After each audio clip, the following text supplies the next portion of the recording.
तो आप लोगों के कार्य को पूर्ण करके हम लोग अभी भी पहुँचे हैं। थोड़ा सा रिलीफ की लिया और मुँह धुला, उसके बाद मैंने सोचा आपको इन्फॉर्मेशन दे दें। देखिए बीएड के प्रिय मित्रों, आपकी एकजुटता बहुत ज़रूरी है, ठीक है। और जाहिर सी बात है कि आप लोगों का सहयोग बहुत ज़्यादा आवश्यक है। हम आपसे कोई चंदा नहीं मांग रहे हैं, हम आपसे कोई सूरज नहीं मांग रहे हैं ठीक है। हम ये चाहते हैं बस आपका सहयोग मिले और आप चैनल को अधिक से अधिक सब्सक्राइब करें, ठीक है। और एक चीज़ मैं भी बताऊं, इतने ज़्यादा हमें व्यूज़ नहीं मिल जाते हमारे, जिससे हमें बहुत ज़्यादा पैसा कमा लेते हैं, इससे वो कर लेते हैं, ठीक है। लोग आजकल अनावश्यक वीडियो डाल करके, कभी पेड़ की डाल से कोई गिर रहा है ना, तो कोई आम की टहनी पे लटका हुआ है, उस पर लाखों लाखों व्यूज़ मिल जाते हैं। कोई फिसल के गिर रहा है ना। चाहूँ तो इस प्रकार के वीडियो मैं भी बना करके डाल सकता हूँ, इस पर बहुत व्यू आएंगे। मैंने व्यूज़ के लिए या सब्सक्राइबर के लिए इस चैनल को नहीं बनाया, मैंने अपने बीएड धारकों की मदद के लिए बनाया। लेकिन आपका संख्या बल अत्यंत आवश्यक है, संख्या बल आपका बहुत ज़रूरी है, संख्या बल बहुत आवश्यक होता है। देखिए आपके मुद्दे पे आज माननीय शिक्षा मंत्री श्री धर्मेंद्र प्रधान जी से मुलाकात हुई और इसका नेतृत्व कर रहे थे भारतीय जनता पार्टी के वरिष्ठ लीडर श्री और पूर्व केंद्रीय मंत्री रह चुके श्री शिव प्रताप शुक्ल जी, जिन्हें कि मोदी कैबिनेट में फिर से एंट्री है बहुत जल्दी ही। और मैं ये अवगत कराना चाहता हूँ, भारतीय जनता पार्टी के वो वरिष्ठ नेता हैं, पूर्व वित्त राज्य मंत्री भी रह चुके हैं और जैसे ही अभी मंत्रिमंडल का विस्तार होगा है ना, उन्हें फिर से शामिल किया जाएगा। बहुत ही वरिष्ठ नेता हैं। उन्होंने आज, अब आप लोग कहोगे कि वो चले हमारे साथ कैसे गए, तो देखिए हम लोग भी अगर किसी से जुड़े हुए हैं तो ऐसे ही नहीं जुड़े हुए सिर्फ जी हुजूरी करने के लिए। लोकतंत्र में कोई भी व्यक्ति आगे नहीं जाना चाहिए, उन्हें भी अच्छी तरीके से मालूम है कि हम लोगों का भी अच्छा खासा वोट बैंक है, ठीक है। हर बार भाजपा का सपोर्ट देते हैं, है ना। जिसकी लहर रहे उसी के साथ में खड़े हो जाओ, मेरा सीधा सा सिद्धांत है। आपका काम जहाँ से बनता रहे वहाँ पर आगे खड़े हो जाने में कोई समस्या नहीं है, ठीक है।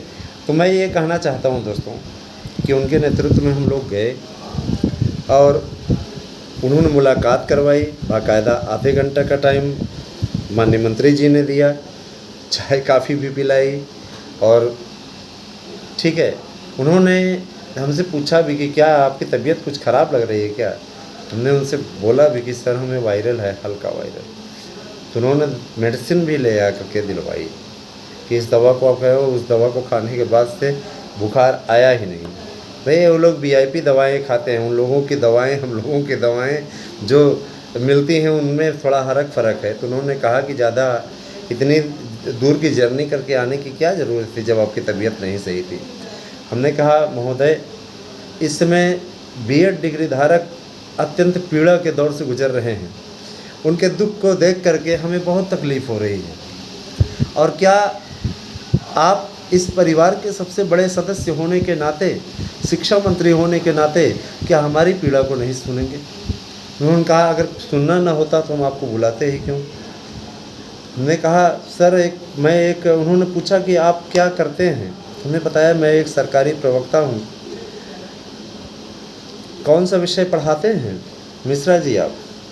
बताया मैंने। हमने कहा सर, क्योंकि उन लोगों के पास में नाम भेजा जाता है कौन कौन लोग मिलने आए, तो कहे कि मिश्रा जी आप ये बताइए, क्योंकि माननीय नेताजी ने उनसे परिचय करवाया, बाकायदा पहले बताया भी था, नाम भी उनके पास में पहुंचता है, उनके सेक्रेटरी भी मौजूद थे। उन्होंने साफ साफ कहा कि माननीय मंत्री जी, सब पूरा परिचय कराया। उसके बाद में उन्होंने पूछा कि किस विषय को पढ़ाते हैं। हमने कहा हिंदी पढ़ाते हैं सर, संस्कृत के भी हमारे यहाँ अध्यापक नहीं, तो संस्कृत विषय भी मुझे ही देखना होता है। तो उन्होंने कहा कि आपका पढ़ाई का कोई वीडियो है।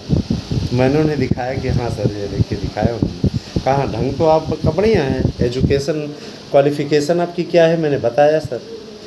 कितने विषय से एम ए किए, हमने कहा 5 विषय से हमने एम ए कर रखा है सर। और कह कि चिंता करने की बात नहीं है, आपके द्वारा उठाए गए प्रत्येक मुद्दे हमने गंभीरतापूर्वक सुने हैं, पढ़े हैं इसको, और कई लोगों के ज़रिए हमने इसको सुना भी है। बीएड को बाहर करना सर्वोच्च न्यायालय का एक रोमांचकारी और अपने आप में आश्चर्यचकित करने वाला फैसला था। ये तो वैसी स्थिति थी जैसे कि 10% आरक्षण पर सुनवाई चल रही थी।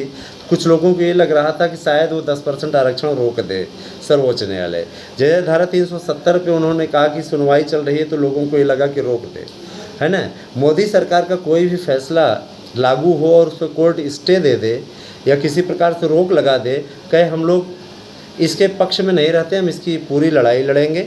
और जो भी आप लोगों के लिए हित की बात होगी, अगर हम राजनीति के लिए, उनका ये साफ तौर कहना था, अगर हम राजनीति के लिए दिल्ली पे अध्यादेश ला सकते हैं और भी मुद्दों पर हम अध्यादेश ला सकते हैं, तो हम इस पे भी अध्यादेश लाएंगे। और कहे कि ऐसा नहीं है कि कहे कि उन बहुत से एनसीटी से हम लोगों ने कई बार चर्चा भी की है इस मुद्दे पे। पहले फौरी राहत दिलाने का प्रयास किया जा रहा है, सारे राज्यों को एडवाइजरी भेजी जा रही है, उन सब पे आप लोगों को पूरा डिटेल दिया जाएगा। दोस्तों, एक एक मैटर पे आधे घंटे क्या बात हुई है, उन सब पे आपको वीडियो बना करके मैं दूंगा। लेकिन चूँकि आप अच्छी तरीके से जानते हैं, है ना, ज़्यादा मिनट का वीडियो मैं बनाता नहीं हूँ। मैं आप लोगों से फिर मिलता हूँ सेकंड स्टेप में और आपको फिर अपडेट देता हूँ। Thank you.